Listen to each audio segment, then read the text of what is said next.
ట్రంప్‌కి మళ్ళీ జ్ఞానోదయం అయిందండి. మళ్ళీ ట్రంప్ మాట మార్చాడు. మొన్నటిదాకైతే చాలా ఆవేశపూరితంగా లేకుంటే చాలా కోపంగా అయితే మోడీ పైన విరుచుపడ్డం చూసాం. ఇండియా పైన విరుచుపడ్డం చూసాం. కానీ నిన్న చూస్తేనేమో మోడీ నాకు మంచి స్నేహితుడు. మోడీతోటి నాకు చాలా బంధం ఉంది.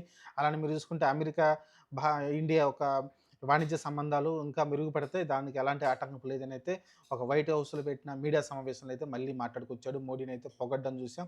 ఇది ఒక మా వ్యూహం లాంటిది అని మాట్లాడుకొచ్చాడు. తర్వాత చూసుకుంటే నాకు కొన్ని కారణాల వల్ల నేను నచ్చట్లేదు మోడీ గారైతే మాట్లాడుకొచ్చారు. ఇది తెలిసిందే మనకి రష్యా నుంచి చమురేది దిగుమతి చేసుకుంటున్నాము దాని గురించి. దాని తర్వాత చూసుకుంటే మళ్ళీ వాళ్ళ క్యాబినెట్‌కి సంబంధించిన వాడే సలహాదారుడు ఎవరైతే ఉన్నాడో వాడు మళ్ళీ వచ్చి పక్కనొచ్చి మాట్లాడడం చూసి ఏమన్నానంటే ఏదైతే రష్యా నుంచి మనం చమురు దిగుమతి చేసుకుంటున్నామో, ఆ చమురుకి మనం డాలర్‌లో పే చేస్తున్నాం. ఆ డాలర్‌లు ఉపయోగించి ఉక్రెయిన్ పైనైతే ఇన్ని రోజులు యుద్ధం చేస్తూ ఉన్నాడనైతే మాట్లాడుకొచ్చింది.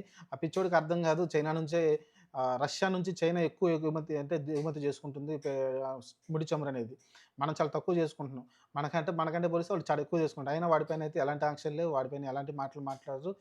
ఎవడైతే ఈ సలహాదారులు ఉన్నారో ఈ ట్రంప్ అనేవాడు ఎవడు మాట్లాడడు. కానీ ఈరోజైతే వాడికి బుద్ధొచ్చినట్టుంది మళ్ళీ ట్రంప్‌కైతే క్లియర్‌గా మళ్ళీ అయితే కాలబేరానికొచ్చిండు. ఒక రకంగా చెప్పాలంటే కాలబేరానికొచ్చాడు కొంచెం ట్రంప్ అయితే. ఓవరాల్‌గా చూసుకుంటే ఏదైతే ఈ పరిణామాలు జరిగినాయో రష్యా తోటి, చైనా తోటి చాలా ఇంతకుముందు ఎప్పుడు లేని విధంగా రష్యా తోటి మనం ఎప్పుడు స్నేహంగానే ఉన్నాం గానీ, జిన్‌పింగ్ ఏదైతే చైనా తోటి మనం ఎప్పుడు ఇంత దగ్గర సంబంధాలు ఇంత క్లోజ్‌గా అయితే ఎప్పుడు జరగలేదు. నిన్న చూసిన ఏదైతే ఎస్‌సీఓ మీటింగ్‌లు జరిగినాయో, ఆ మీటింగ్‌లో చూసుకుంటే అసలు జిన్‌పింగ్ గాని వీళ్ళిద్దరు గాని ఎంతో ఎన్నో పురాతన కాలం నుంచి ఏదో స్నేహితుల్లాగా వాళ్ళైతే కలిసిపోవడం చూసాం మనమైతే. ఇదొక ఇండికేషన్ ఇచ్చారు. యాక్చువల్‌గా క్లియర్ ఇండికేషన్ ఇచ్చారు. ఎందుకంటే ప్రపంచంలో చాలా స్ట్రాంగ్ నేషన్స్ ఇవే ఉంటాయి గదా! మీరు చూసుకుంటే చైనా గాని, రష్యా గాని, భారత్ గాని చాలా స్ట్రాంగ్ నేషన్స్ ఇప్పుడు. కాబట్టి ఒక ఆయుధ పరంగా చూసుకున్నా, లేకుంటే సైన్య పరంగా చూసుకున్నా రష్యా కావచ్చు, ఆర్థిక పరంగా చూసుకున్నా, సైనిక పరంగా చూసుకున్నా, లేకుంటే వాణిజ్య పరంగా చూసుకున్నా చాలా స్ట్రాంగ్ నేషన్ చైనా కాబట్టి, ఇలా 2 దేశాలతోటి మనం చాలా స్నేహపూర్వకంగా నెక్స్ట్ వాళ్ళైతే గేట్లు కూడా ఓపెన్ చేశారు. మీరు రాండి, మీరు ఇక్కడ పెట్టుబడి పెట్టండి, లేకుంటే మీ దేశంలో మేము పెట్టుబడులు పెడతాము. మీ మీ దగ్గర తయారైన వస్తువులు మాకు ఎగుమతి చేయండి. మేము కొంటాము.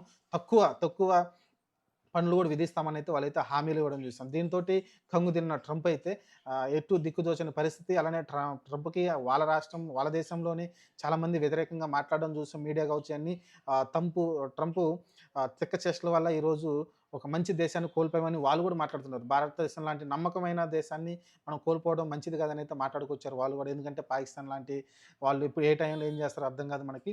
అలాంటి వాళ్ళు అసలు వాళ్ళ వల్ల మనకు జీరో ఉపయోగం. అసలుకి ఎలాంటి ఉపయోగం లేదు. మనమే వాళ్ళకి ఎదురు ఖర్చు పెట్టాల్సి ఉంటుంది. అలాంటిది మీరు భారత్‌ని ఎందుకు వదులుకున్నారనైతే చాలా విమర్శలైతే ట్రంప్ పైన రావడం చూసాం. ఫైనల్‌గా అయితే ఈరోజైతే ట్రంప్ అయితే మళ్ళీ కాలబేరానికైతే వచ్చాడు. మోడీ గారు దీనికి సానుకూలంగా స్పందించారు. దీనిపైనైతే జస్ట్ ఒక పోస్ట్ కూడా పెట్టడం చూసాం. దాదాపు 2, 3 నెలల తర్వాత ట్రంప్‌కైతే ఒక పోస్ట్ అయితే పెట్టాడు మోడీ గారైతే. ఎందుకంటే దాదాపు 4 సార్లు ఆయన ఫోన్ చేసినా కూడా లిఫ్ట్ చేయలేదు. ఎందుకంటే తెలిసిందే పాకిస్తాన్‌కి ఆపరేషన్ సింధూర్ మనం అంత కష్టపడి వాళ్ళతో యుద్ధం చేస్తే సడెన్‌గా మొన్నటిదాకా భాయ్ భాయ్ అని ఈరోజు సడెన్‌గా చూస్తే వైట్ హౌస్‌కి హర్షిత్ ముల్లర్‌ని పిలిసి విందివ్వడం కావచ్చు. దీనిపైనైతే చాలా వ్యతిరేకత అయితే మన దేశంలో కనబడింది. మోడీ గారు కూడా అలానే పూర్తిగా అవాయిడ్ చేసేసారు ట్రంప్‌ని. అయన్నీ చూసి ఇంక చైనా తోటి మనం చాలా దగ్గరగా మూవ్ అవ్వటం, రష్యాతోటి చాలా దగ్గరగా మూవ్ అవ్వడం చూసి కంగు తిన్నట్టున్నాడు. అందుకే మళ్ళీ కొత్త మాటలైతే మాట్లాడుతున్నాడు ట్రంప్. తెలిసిందిగా రోజుకొక మాట మాట్లాడతాడు ట్రంప్. అదే మళ్ళీ నిరూపితమైంది.